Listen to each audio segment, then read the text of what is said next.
Bona tarda a tothom. Esteu escoltant Ona Bitlles.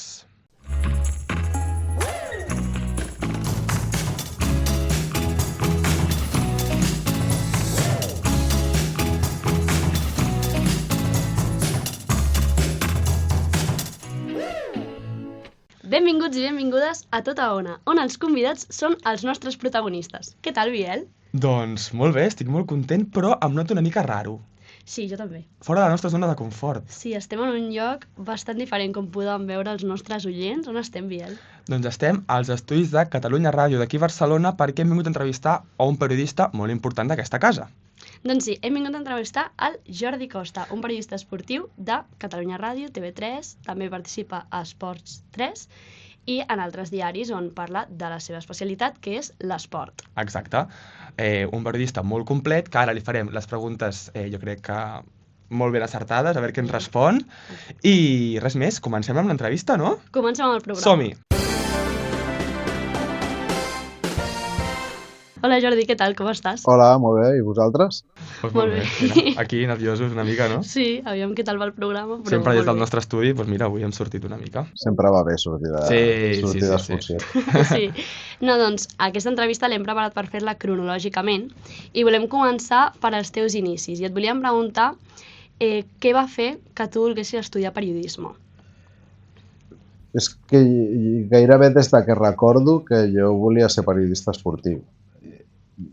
Jo sóc un cas una mica estrany, o potser no tant, però a mi el que em tornava boig era el futbol i escoltava el Puyal i jo, de molt petit, quan encara no tenia ni sentit comú, volia ser el Puyal. Després amb el temps ha sigut evident que no, però era la meva manera d'estar...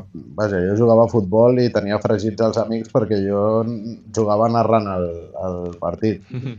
I així com he tingut altres companys que un curs volien ser arqueòleg i el següent metge, jo sempre vaig voler ser això i gràcies a Déu he tingut la sort d'arribar-hi, però perquè ja és la primera cosa que recordo és futbol i ràdio. Des de petit ja enfocat en els esports, era l'única opció que tenies? Sí. Sempre, sí o sí, volies fer els Bé, esports? El que t'agradava. després la vida m'hagués pogut Clar. portar a un altre lloc, però Total. vaig fer una selectivitat horrorosa i va anar d'un pèl que no acabo a la facultat d'Econòmiques, però l'únic que jo volia fer era això. I de tot aquest procés de donar-te compte, bueno, de voler fer periodisme esportiu, hi ha algun moment de la teva vida que fessis el canvi de xip i diguessis exactament aquí m'he donat compte que sí o sí vull estudiar esports? Recordes algun moment en específic que... O potser veient un partit vas pensar m'agradaria estar narrant-lo? No, ja et dic, és que no hi ha hagut un canvi No. perquè ja era venia. d'origen. Gairebé et diria, i això sonarà malament perquè acadèmicament no és molt correcte, però a mi el procés de la carrera com a tal no em va servir de gran cosa. On jo he après, he estat practicant ràdios locals, després altres mitjans, per dir que és que jo ja sabia què volia fer i com que el periodisme, i més l'esportiu, em sembla un ofici més que no pas una carrera universitària, doncs no he tingut grans desviaments, més enllà d'aquest moment que us deia que per qüestions acadèmiques una mica més ja acabo fent econòmiques. Doncs mira Doncs, com et porta la vida. Pues sí. Has dit això de que has passat per ràdios locals per anar-te formant, suposo. Ens podries explicar quina ha sigut tota aquesta trajectòria fins d'arribar aquí a Catalunya Ràdio? Mira, quan vaig començar la carrera, jo sabia on volia arribar, però no sabia com. I vaig fer el primer curs a la carrera i vaig pensar, jo amb això no faré res.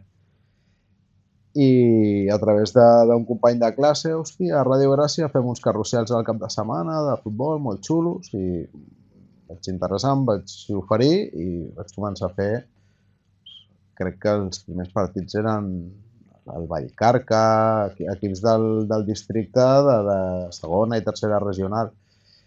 i allà m'hi vaig estar un parell d'anys ben bons. Després ja vaig començar a fer pràctiques al Mundo Deportivo i a l'Avui, i ja em va començar a faltar temps per fer això, perquè a quart de carrera ja vaig començar, entre cometes, de manera professional a l'Avui. Però el moment en què tinc un primer contacte amb el que jo vull fer és a Ràdio Gràcia, devia tenir 19 anys. Ostres, molt jove, vull dir, vas començar molt jove, no, ja? Hi ha gent que comença molt més jove. Sí. Especialment això, els de ciutat, aquí jo crec que tenim un hàndicap. A les ràdios locals més de localitats més petites és més fàcil que, sent més jove, t'hi acostis i comencis a fer coses. Ja sé que no presentaràs un programa amb 16 anys, però jo és que no sabia ni on trobar una ràdio local, perquè sóc un sabatot, però jo no sabia ni que al meu barri hi havia una ràdio local, i ho vaig descobrir a la carrera, i a partir d'aquí ja va venir donat. Molt bé. I a l'arribar aquí a Catalunya Ràdio, com se proposa el programa de Tot Costa, que presentes amb la Sònia Gelmà, presenteu aquest programa, com va ser aquest inici i la creació d'aquest programa? Bé, doncs estàvem els dos treballant a RAC1, i la direcció de Catalunya Ràdio volia apostar per un altre tipus de programa esportiu al vespre. El que hi havia abans era d'una hora i volien fer una proposta més potent. Ens ho van proposar i no et negaré que ja, a part de la relació professional amb el Borda, que ara és el director i en aquell moment era l'adjunt a la direcció, amb el Campos, que és el cap d'esports, al marge de la relació professional hi havia una relació d'amistat i, per tant, de confiança, i era una mica llançar-nos a un terreny desconegut, perquè durant 12 anys a RAC1 no havia presentat mai un programa. Havia fet de tot. Havia participat de programes, havia narrat partits, però fer un programa mai. I, per tant, era una mica un repte que no et diré que era la il·lusió de la meva vida, perquè no m'ho havia ni plantejat. I quan m'ho van proposar vaig pensar, doncs ara és el moment, perquè de tant en tant va bé canviar, i aquí estem. I no vas tenir cap dubte, no?, en enfrontar-te amb això? Home, clar, dubte en acceptar-ho no, molt pocs. Dubte en si sortiria bé, sí. Clar. Com sempre que fas una cosa que no has fet mai, per més confiança que tinguis en tu mateix, sempre n'hi ha. I sobretot, més que fer-ho bé o malament, o no veure-t'hi capaç, al final les coses no les fem per nosaltres, les fem perquè hi hagi oients. Exacte. I el dubte sobre si això que intentarem fer funcionarà o no, doncs és evident que també hi era, però de moment ha sortit bé. Oh, i tant, sí que funciona, sí. I vosaltres com prepareu els programes de Tot Costa? És molt senzill. Fem una reunió 1:45 del migdia, amb bona part de l'equip, no amb tot, perquè som molts, però per dir-ho així, amb el Campos, amb el Bernat Soler, que és el sotsdirector, amb els redactors de Barça, què tenim avui, a partir del que tenim, i a vegades no és una cosa que tinguem, sinó on volem anar a parar. Avui ens interessa anar per aquí o per allà. Decidim una mica l'escaleta del programa, l'ordre que li volem donar. Després, a vegades, no surt exactament el que tu has pensat. Voldria fer aquesta entrevista i el tio no pot o no vol. Total, sí. Però és així de senzill. És a dir, és decidir més o menys quina forma vols que tingui el programa i després anar repartint tasques entre tots els companys redactors. Tu acostumes a veure't els teus programes? T'acostumes a veure a través del vídeo? No t'escoltes? Mai, però no per vergonya, eh? No? No, hi ha gent que sí, fa molta vergonya sentir-me o veure'm. És que he escoltat periodistes d'aquesta casa que han dit que els fa molta vergonya veure-us, que no els agrada. No és el teu cas. Més a la tele que a la ràdio. Clar. Quan ens vam començar a emetre per l'Esport 3, la veritat és que se'm feia una mica estrany, perquè a més tenim el programa posat a l'estudi per veure què està sortint en antena, i al principi se'm feia una mica estrany, perquè jo crec que Déu no m'ha cridat pel camí de la tele, no em sento especialment còmode fent tele, però és més una qüestió de que a vegades penso, hòstia, avui el programa no sé si ha anat com hauria volgut, però és que tampoc té marxa enrere. O sigui, jo quan una cosa no ha sortit bé, més o menys ja la tinc clara i a veure, no sé, que sigui un cas molt evident de, hosti, això com ha anat, com ha sortit, que ho vulgui revisar especialment, no té molt sentit. I veure'm per veure'm, la veritat és que em canso de sentir-me al cap de l'any, o sigui que tampoc no és una cosa que m'entusiasmi. Per tant, et decantaries més per la ràdio, podríem dir, sí, no? 100%. Sens dubte. Sí. Jo, a mi, que abans em preguntaves si hi ha hagut algun gir dramàtic, entre cometes, de la meva trajectòria, que és que quan estava a la facultat vaig fer l'assignatura de ràdio i el professor em va dir que em dediqués a escriure, que per ràdio no servia. I la veritat és que jo en aquell moment pensava com ell. A mi sempre m'havien dit ja des del col·le que escrivia molt bé, que tenia molta facilitat per explicar les coses escrivint i tal. A la facultat, cròniques escrites, etc de conya, i amb la ràdio, doncs no, almenys amb aquell professor no. I jo crec que en realitat el que em faltaven eren hores de vol, com a tothom. Sí. A mi em sembla que la ràdio no és un mitjà que expulsi ningú. És evident que no tots serem ni Ostrell ni Basté, però fer ràdio d'una manera correcta no em sembla la cosa més difícil del món. Ara, necessita hores de vol, clar.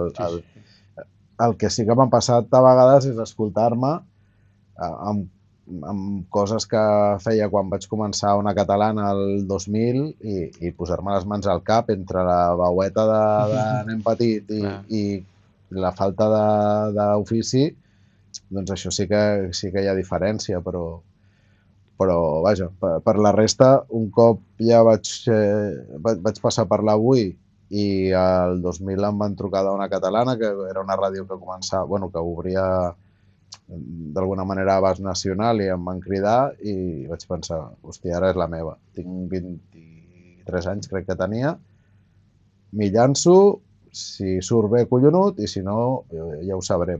Si me la foto, però ho vaig d'agafar, això. I aquí ja vaig agafar el camí ràdio, que era el que a mi m'agradava, RAC1, i fins aquí. En aquest ofici s'han d'aprofitar totes les oportunitats que et donen, perquè a vegades costa trobar quan te'n donen.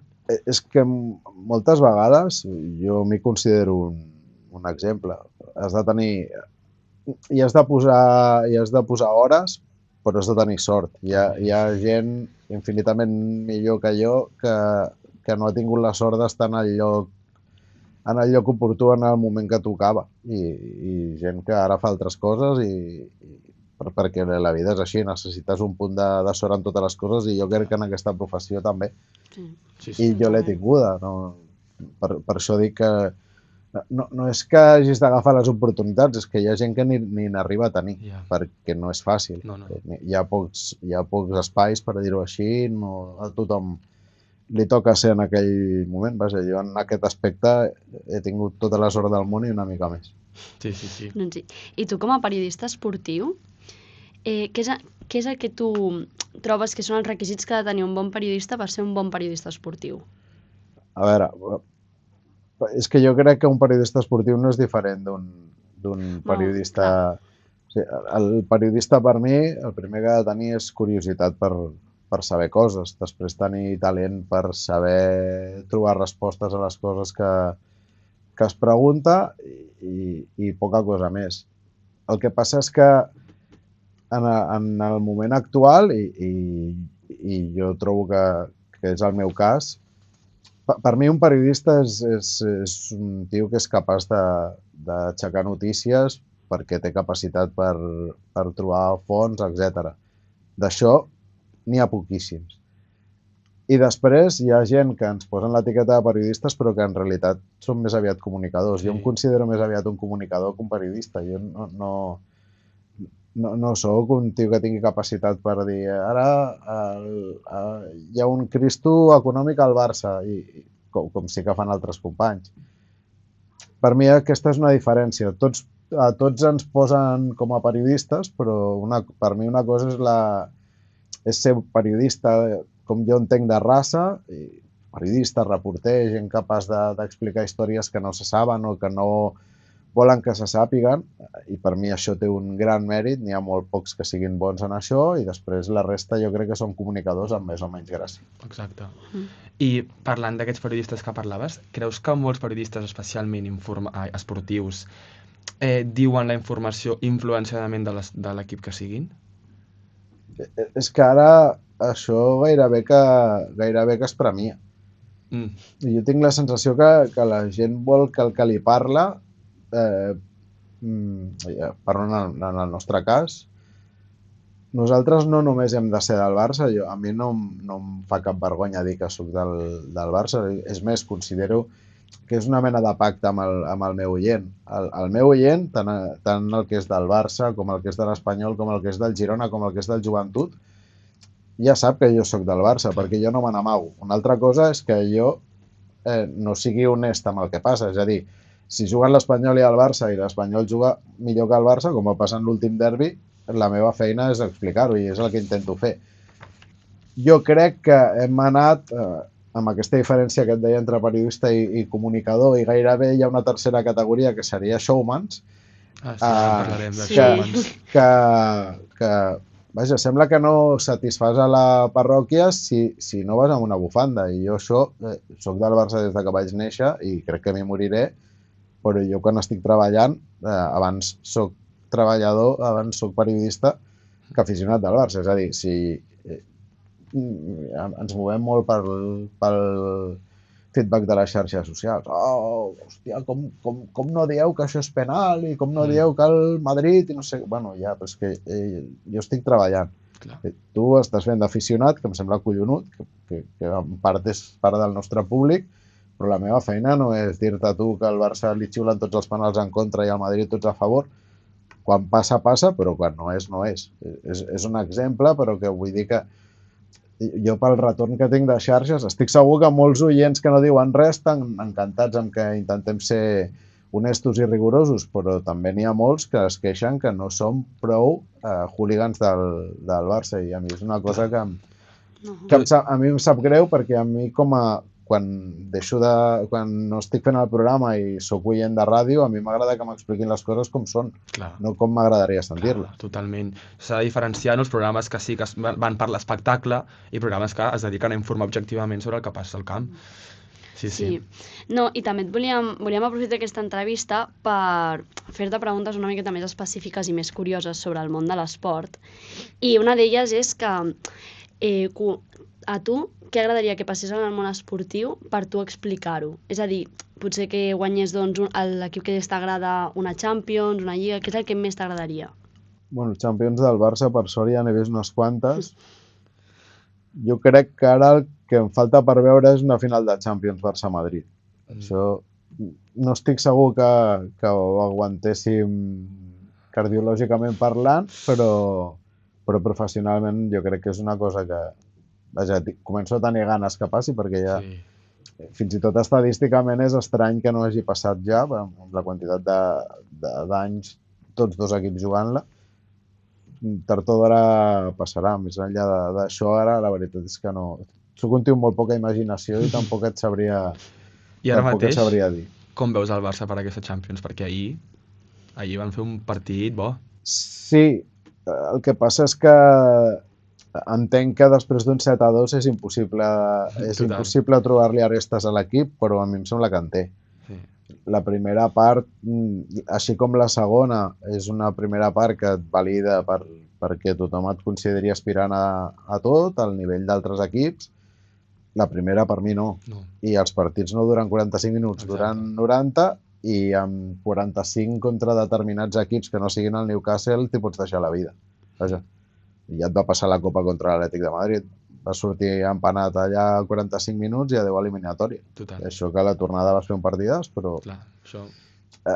Jo crec que aquest Barça és brillant com cap altre equip quan vol o quan pot, però molt inestable, més del que per mi són els grans aspirants ara mateix a la Champions, Arsenal, Bayern de Múnich...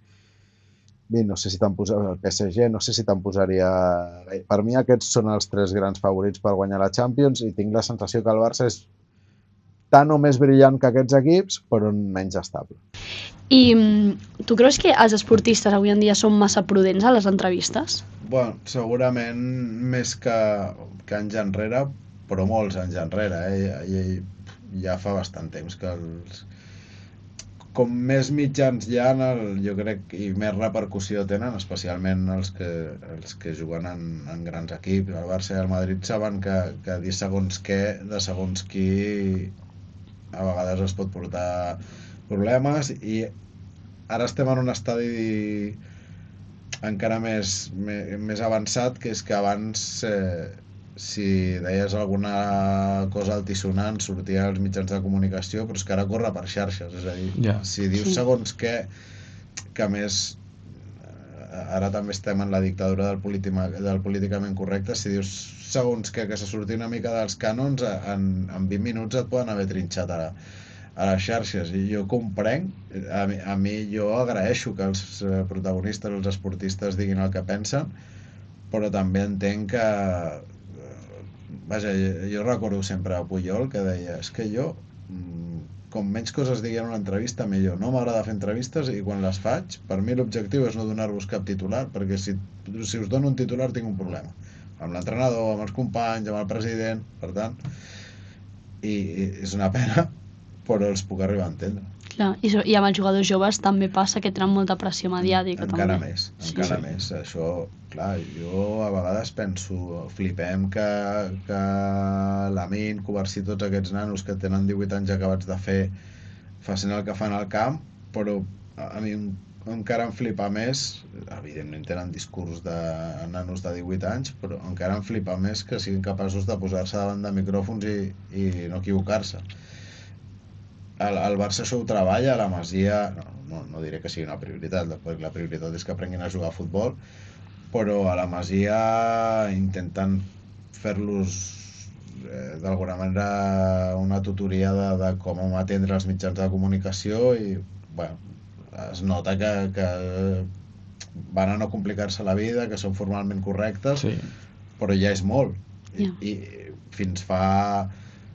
Vaja, Lamine jo crec que va parlar, perquè clar, és que va començar tan jove, fins fa no gaire la norma al Barça és que un menor d'edat no parlava, a cap nivell, clar, però Lamine va començar a ser el millor jugador dels partits amb 16 anys, l'havien de treure i es van haver de carregar la norma, i bueno, jo crec que és un risc, però que crec que en aquest cas el Barça el controla bé i els jugadors se'n surten molt bé. Ara una mica més així divertit. Què prefereixes? Vale? Només has de triar una de les dues opcions. Pots o només narrar un gol històric, com pot ser el Sergi Roberto amb el PSG, o entrevistar el Sergi Roberto després. Què triaries? Home, en aquest cas, narrar el gol. Narrar-lo, no? Si tu em dius narrar un gol de Messi o entrevistar-lo després, et dic entrevistar Messi. El que passa és que també et dic que com que la narració no és el meu principal... La meva principal capacitat esgarraria el gol. Ja em sabria greu, però bé, si l'elecció que em dones és aquesta, et diria que narrar-lo. I recordes alguna decisió arbitral molt polèmica? Hòstia, moltíssimes. I la que més? A veure, n'hi ha d'històriques perquè van portar cua en temps de pre-bar. Jo recordo... És que vosaltres no devíeu haver ni nascut. Recordo un penal que li van xiular al Barça en un partit contra el Sevilla, que jo crec que era 2 o 3 metres fora l'àrea, i bueno, va passar molt... Va ser molt escandalosa, a més el Barça venia encara més enrere d'un àrbitre que havia fet el mateix en un clàssic, i aquest en concret es deia Brito Arceo, i un aficionat al partit següent va portar un porquet, un garrí amb una samarreta que posava Brito i el va tirar al cap. És que això... Però no la recordo perquè tingués una gran transcendència, perquè era un partit de Lliga que al desembre tampoc no era ni tan sols decisiu, però com a escandalosa de dir, per l'amor de Déu, però és que era 3 metres fora l'àrea, i d'aquestes en 20 i escaig anys que fa que em dedico a això, moltes, però vaja. Tampoc m'entusiasma atrapar-me amb les errades arbitrals. Hi ha vegades que és impossible explicar un partit sense referir-te a una errada arbitral. Sí, per exemple, aquesta setmana l'Espanyol va perdre a Mallorca i hi ha un gol que li concedeixen al Mallorca que hi ha una falta prèvia escandalosa, inexplicable. No hi ha manera d'explicar que l'Espanyol ha perdut sense referir-te a l'errada de l'àrbitre, però en general a mi no m'agrada atrapar-me amb si, home, és que allò, aquella jugada era penal, i en fi, no. A mi és que m'agrada massa el joc per posar l'arbitratge molt al centre. Totalment. I si poguessis tornar enrere en el temps, quin moment esportiu t'agradaria cobrir com a periodista? Que potser no havies nascut o potser algun que vagi passar quan ja eres persona i no el vagis poder cobrir? Mira, d'entrada et dic que qualsevol Jocs Olímpics, els Jocs de Barcelona, que a mi em van agafar jovenet i com que no era fàcil accedir a les entrades, etc., em van passar els Jocs Olímpics pel costat de casa i els vaig ignorar, per dir-ho d'alguna manera. Per exemple, cobrir els Jocs de Barcelona amb molta il·lusió. Home, totalment, sí. És un punt, Home, van ser molt històrics i tal. I si poguessis entrevistar qualsevol esportista, viu o mort, a qui seria? Segurament et diria que Jordan, que és així amb Messi, el meu esportista preferit. A Messi el vaig poder entrevistar, em faltaria Jordan, però vaja. Vas entrevistar Messi? Sí, però quan era molt jove. Quan a la primera Copa Amèrica que Messi va jugar amb Argentina, que ell devia tenir, doncs mira, jo crec que era el 2007, devia tenir 20 anys. I em van enviar cap allà i anava amb una companya del Mundo Deportivo que hi tenia relació, perquè clar, tu arribaves allà, un periodista català o espanyol, en aquest cas, a efectes d'ells, enmig de 50.000 periodistes argentins, doncs intenta entrevistar Messi. I la companya del Mundo Deportivo tenia bona relació i un dia em diu, escolta, després del partit m'ha dit Messi que li costa molt dormir i que com que estem al mateix hotel, que ell ve a la meva habitació i fem les entrevistes. Hòstia, tu. Vale. I com va ser? Pues que va baixar com a les 4 del matí. Jo ja estava a punt de marxar. Vam arribar a l'habitació de la companya, ja asseguts, mirant la tele, ella llegint el diari, jo fent cròniques per RAC1 en aquell moment, i va arribar un moment que dic, a més jo no estava en aquell hotel, dic, hòstia, Cristina, són les 4 del matí, i quan ja estava a punt de dir, bueno, res, marxo, poc, i obrim, i era ell. Wow. És que no, perdoneu, és que m'estava fent un massatge perquè m'han fotut, i es va estirar allà al llit. Què dius? I ens va començar a ensenyar les càmeres. Mira, aquesta és del minut 20. Aquell cabron del lateral, no sé què. I no, això, evidentment, amb mi no ho hauria fet, però tenia bona relació amb ella i ella li va fer l'entrevista i quan vam acabar, jo dic, si no t'importa, no, tranquil, perquè és que jo igual fins a les 8 del matí no dorm. I ja estirat al llit i jo entrevistant. Molt bé, tu. Fort. I ara, per anar acabant, quin esport creus que potser mereix més atenció mediàtica? Perquè, clar, ara més parla molt del futbol últimament. No, últimament no, sempre. Bueno, aquí. Sí, sempre. Bé, aquesta és et diria que una tara que tenim aquí en relació a altres països. No sé, jo miro l'equip, que és segurament el mitjà de comunicació esportiu de referència, i allà hi ha portades d'handbol, hi ha portades de rugbi, i a mi això em fa una certa enveja. I llavors és quan tu em dius, i per què no fas el teu programa? Doncs perquè el meu programa, malauradament, si faig l'obertura de rugbi no ho escoltaria ni la meva tieta. Això és un dèficit de cultura esportiva que tenim aquí, que pot ser que sigui propiciat per nosaltres mateixos, els mitjans de comunicació, que no estem educant bé a la nostra audiència, i li fem entendre que a vegades una copa d'hoquei o que uns Jocs Olímpics d'hivern poden ser molt més importants que el porter del Barça s'ha trencat la ungla. Però la realitat és la que tenim. O sigui, ara podríem començar a intentar fer una educació, però com totes les educacions no són d'avui per demà. I ara, una novetat d'aquesta casa de Catalunya Ràdio és que hi ha nou estudi de Catalunya Ràdio. Sí, de fet l'hem estrenat, com qui diu. Exacte, sí, per això. Com ha sigut aquest canvi? Bé, És voluntat una mica és que tot va cap al mateix lloc. La ràdio ara s'escolta però també es veu i el que no... i es busca també.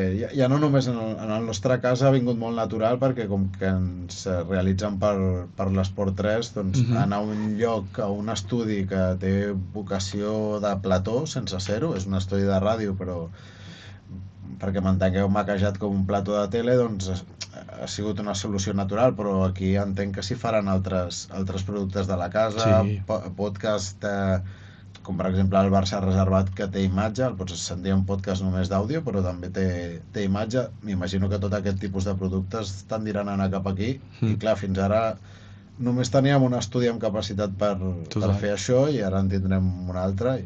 Genial. Nous temps. Sí, tot evoluciona. Sí. I bé, per acabar, sempre ens agrada acabar com l'entrevista demanant un consell al convidat. I en Sí, això és molt típic, ho sabem, però toca. Sí, i en aquest cas, doncs, et volíem demanar un consell per la gent que està començant com nosaltres. Què els hi diries? És que donar consells és fatal perquè cada cas és un món. És un món. Els que em van servir per mi, no, és possible que no li serveixin a ningú més, però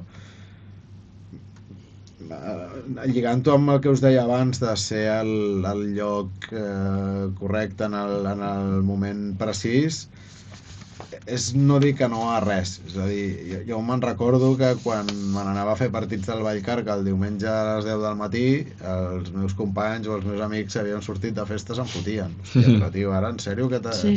No? O la nit abans haver de plegar més d'hora perquè sortíem tots, però hi havia gent que diumenge dormia i jo no.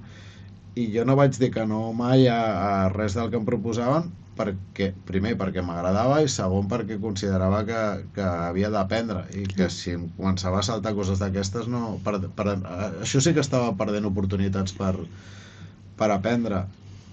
És l'única cosa que m'ha funcionat a mi. Jo ho dic sincerament, no és falsa modèstia, no em considero ni un tio brillant ni el més pancaire del món, però m'ha agradat molt el que he fet i això m'ha facilitat poder fer moltes coses.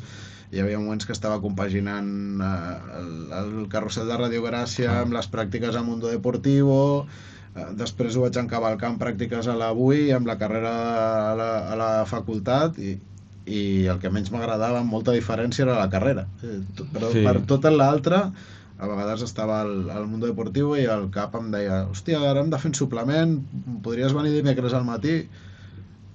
Bueno, tinc classe, però jo pensava, és que aprendré més fent el suplement. Totalment.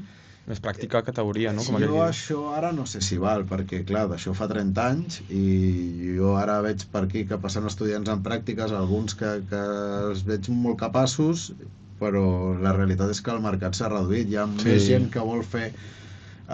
És a dir, per exemple, el dia que vaig arribar a fer pràctiques a la BUI, jo només volia fer esports. I crec que anàvem 15 o 16 tios de la facultat, nois i noies, i vaig pensar, hòstia, ara com algú altre vulgui fer esports, però jo comptant que tothom voldria fer esports. I recordo que el subdirector va dir, oi que ningú vol fer esports? I dic, com que no, jo. Mira, doncs ja ens ho hem tret de sobre, així, com volem dir, això no ho vol fer mai ningú. Vaig pensar, hòstia, ostres, l'esport just. Sí. Bueno, el que us deia abans de la sort, perquè podia haver tocat economia i no en tinc, perdó, ni puta idea. Llavors, bueno, són aquestes coses, però no dic que no mai... Vols fer això? No ho he fet mai? Doncs provem-ho. Sí, l'edat per fotre's hòsties és aquesta en què esteu vosaltres. No sé quina edat teniu, però sembleu molt joves. Sí, primer de carrera. Sí. Doncs això, som joves, aquesta és l'edat des del meu punt de vista, per no dir que no a res i per no frustrar-se quan vagis a un lloc i posis dedicació i posis bona voluntat i al final et diguin ho has fet superbé, però s'ha acabat la pràctica, doncs fins a la propera, perquè potser deixes bona impressió i a l'estiu hi ha una vacant de vacances i t'ofereixen l'oportunitat que estàs buscant. És que no se m'acut un altre consell, perquè de privilegiats, de gent amb molt talent, no n'hi ha tants, els altres els hem de treballar.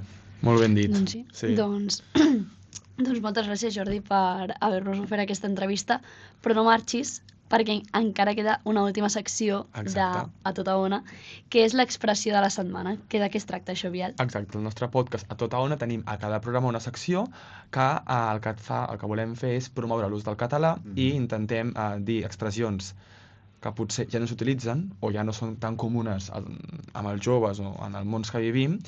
Llavors te la preguntem a tu i a veure si saps què vol dir aquesta expressió. A veure. I si no, te la diem nosaltres. Exacte. Vale? Som-hi? Sí. Som-hi. Molt bé, doncs l'expressió d'aquesta setmana l'hem fet una mica adaptada al tema de l'esport i és fer llit a l'entrenador. Fer el llit. Sí. Fer el Sí, llit. home. Això, clar, això... Vol dir que en aquest cas el jugador es deixa... Vaja, parlem generalment dels jugadors, que per dir-ho així es preocupa un poc de fer-ho bé i de guanyar fins que l'entrenador acaba saltant. Sí. Doncs sí. Molt bé. Doncs, jo crec que val per altres camps, però es fa servir... Vaja, jo la faig servir Sí? encara Mira. sovint. El que passa és que fa lleig de dir, perquè Ja no és gaire és una acusació bastant greu. Per exemple, els jugadors de l'Espanyol ara fot 3 mesos que no guanyen un partit perquè li estan fent el llit a l'entrenador. Clar, i això ho has de saber segur. Sí. I és difícil tenir una prova d'això, però vull dir que és una acusació gravíssima perquè el que estàs dient és que estan fent anar malament el seu entrenador expressament. Exacte. Era un exemple, no? Sí. Home, no. Molt bé, No molt ho bé. dic perquè és que ara mateix la veritat és que fins i tot ho podria semblar. No. Sí. Doncs bé, fins aquí el programa de Sí, A fins Tota aquí el Ona. programa. Moltes gràcies, Jordi. Al contrari, gràcies a vosaltres. Per deixar-nos aquests estudis d'aquí, que ens ha encantat venir aquí, entre Sí. aquesta casa que tant doncs, consumim. Ens agrada, sí, i ha estat un plaer. És Sí. casa vostra, que és Moltes gràcies. la Ràdio Nacional de Exacte. Catalunya. Totalment. Molt bé. Doncs això ha estat A Tota Ona, la veu que vibra. I no s'abandona. Moltíssimes gràcies i ens veiem en els pròxims programes. Adeu. Adeu.